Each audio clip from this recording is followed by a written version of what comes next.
to a rotational force. Next, the pistons and the piston rods. The pistons will be pushed down by the expansion of compressed air, and turns the crankshaft. And the valves, which controls the flow of air and fuel into the cylinders. These valves are driven by the intake camshaft, and the exhaust camshaft, and the camshafts are driven by the crank itself, using a timing belt. There will be idler pulleys, and a tensioner pulley, to hold the belt tight in place.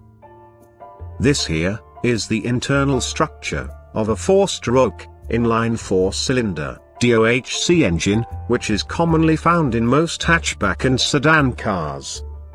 A 4-stroke engine should pass through 4 different strokes, to complete one cycle to produce power.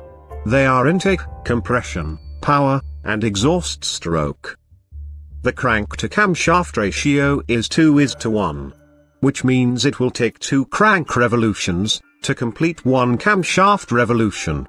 And the camshafts are designed in a responsive manner, to open or close based on the corresponding strokes, of each cylinder. Let's take a look at a single cylinder, and see how a 4-stroke engine works in detail. In order to ignite the air-fuel mixture, a spark plug is used.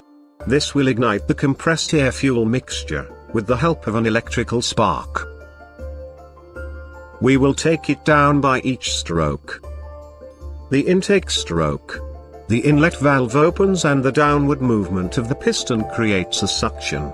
This pulls the air-fuel mixture into the cylinder. Once the air-fuel mixture is in the cylinder, compression stroke begins compressing the mixture. At this time both inlet and outlet valves stays closed. At the end of compression stroke, the air-fuel mixture is ignited by the spark plug. The explosion exerts pressure and pushes the piston down. This is the power stroke which produces power to the crank. At the exhaust stroke, the outlet valves opens and the piston pushes out the burned gas. The cycle starts again from intake stroke, keeping the engine running and produces power. For a carburetor engine, the air and fuel are mixed inside the carburetor assembly, and fed to the cylinders.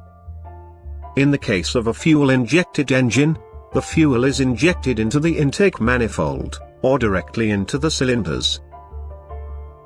Since only a power stroke produces power, you may wonder how the engine turns continuously. Well, the answer is in the crank itself. The flywheel and the crank counterweights provides momentum, which keeps the crankshaft from stopping immediately. For a 4-cylinder engine, considering any time instance, one cylinder is always in power stroke, which produces more power and less vibrations comparing to a single-cylinder engine.